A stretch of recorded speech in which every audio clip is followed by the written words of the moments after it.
Hello everyone, আসসালামু আলাইকুম। Learn ICT বিডির পক্ষ থেকে নতুন আরেকটি ভিডিওতে সবাইকে স্বাগতম। গত ক্লাসে আমরা শিখেছিলাম কিভাবে আমরা এক্সেলের বড় শিট বা সামারিগুলোকে প্রিন্ট আউট করতে পারি এবং প্রিন্ট আউটের ডিটেলস। আজকের ক্লাসে আমরা শিখব কিভাবে আমরা আমাদের এক্সেল শিটের ডুপ্লিকেট ডাটাগুলো অটো সিলেক্ট করতে পারি। দৈনন্দিন জীবনে আমাদের কাজকর্মে এরকম অহরহ ডাটা টাইপ করতে হয়, যেখানে টাইপ মিস্টেক হোক আর লেখায় মিস্টেক হোক, আমরা ডাবল ডাটা অনেক সময় এন্ট্রি করে ফেলি। যেমন আমি এখানে উপরের সেম একটি আইডি নাম্বার লেখার সাথে সাথে আমার কিন্তু অটো ডুপ্লিকেট ডাটাটা সিলেক্ট হয়ে যাচ্ছে। আমি যদি আরেকটা ডাটা এইদিকে টাইপ করে থাকি এই কলামের মধ্যে, তাহলে কিন্তু অটোমেটিক্যালিভাবে আবারও এরকম হাইলাইট হয়ে যাবে। তো ধরুন আমি এই ডাটাটা এখানে টাইপ করব। তো আমি যদি নিচের ঘরে টাইপ করে থাকি, এটি বাদ দিলাম। তো দেখুন আমি এখানে টাইপ করার সাথে সাথে কিন্তু আমার উপরে কিন্তু এই ডাটাটি অলরেডি রয়েছে বা আইডি নাম্বারটি রয়েছে, সেটা অটোমেটিক্যালিভাবে সিলেক্ট হয়ে গেল। কথা না বাড়িয়ে চলে যাব মূল ভিডিওতে। মূল ভিডিওতে যাওয়ার আগে আমার চ্যানেলটি যারা সাবস্ক্রাইব করেছেন তাদেরকে অসংখ্য অসংখ্য ধন্যবাদ। আর যারা এখনও চ্যানেলটি সাবস্ক্রাইব করেনি, দয়া করে চ্যানেলটি সাবস্ক্রাইব করে নেবেন।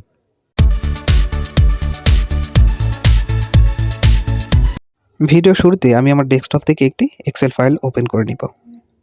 এক্সেল ফাইলটি ওপেন হয়ে গেলে আমি এখানে একটি ডেমো সামারি করে রেখেছি, যেখানে সিরিয়াল, এমপ্লয়েজ আইডি এবং এমপ্লয়েজ নেম রয়েছে।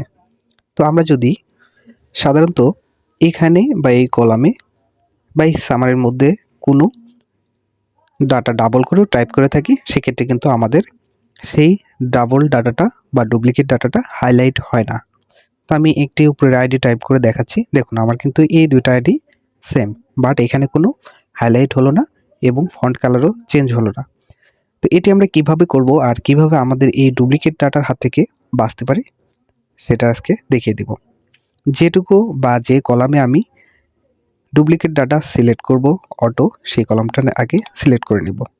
কলামটা সিলেক্ট হয়ে গেলে উপরে হোম মেনু থেকে চলে যাব আমরা কন্ডিশনাল ফরম্যাটিংয়ে। কন্ডিশনাল ফরম্যাটিংয়ে যাওয়ার পরে প্রথমে যে অপশনটি রয়েছে, দেখুন এখানে শুধু মাউসের কার্সরটা রাখার সাথে সাথে এই পাশের অপশনটা চলে আসছে। তো এই যে আমি আবারও দেখাচ্ছি। তো এখান থেকে আমরা চলে আসব একদম নিচে ডুপ্লিকেট ভ্যালুস নামের একটি অপশনে। এখানে ক্লিক করে দিব। ক্লিক করার পরে এখান থেকে আমরা ওকে প্রেস করে দিব। তো এখান থেকে যদি আমরা ওকে প্রেস করে দিই, তাহলে এখন যদি আমি এই ঘরে সেম আরেকটি আইডি নাম্বার টাইপ করি, তাহলে কি হয় দেখা যাক। তো আমি এই আইডি নাম্বারটা, আমার আইডি নাম্বারটা মিস্টেক হয়েছে। তো আমি এই আইডি নাম্বারটা যদি টাইপ করে থাকি, তাহলে দেখুন আমার কিন্তু অটোমেটিক্যালিভাবে সিলেক্ট হয়ে গেল। তো এখন এই কলামটার মধ্যে যে কোনো ডাটা যদি ডুপ্লিকেট হয় বা ডাবল হয়, অটোমেটিক্যালি সিলেক্ট হবে। তো আমরা আর একটা বিষয় ক্লিয়ার হয়ে নিচ্ছি। এখান থেকে যখন আমরা ডুপ্লিকেট ডাটার ফর্মুলাটা সেট করব, একটা জিনিস এখানে যে এই পাশের আইকন রয়েছে, সেই আইকনে ক্লিক করে এখান থেকে যদি আমরা অন্য কালার সিলেক্ট করে দিই, তাহলে টেক্সট কালার এবং যে ফিল কালারটা রয়েছে সেটা কিন্তু চেঞ্জ করা যাবে এখান থেকে। তো এখান থেকে যে যার চয়েস মতো কালারটা চয়েস করে নেবেন। তো এখন আসুন, এই যে শুধু আমি যতটুকু ঘর সিলেক্ট করেছি এইটুকুর মধ্যে কিন্তু আমি যদি ডাটা টাইপ করে থাকি, তাহলে কিন্তু এইটুকুতেই শুধু ডুপ্লিকেট ধরা পড়বে। কারণ এই ডুপ্লিকেট ফরম্যাটটা যখন আমি এখানে বসাই বা প্রয়োগ করি, তখন কিন্তু আমি এই কলামের এই শিটের কলামটুকু বা রগুলো ধরেই আমি টাইপ করেছিলাম।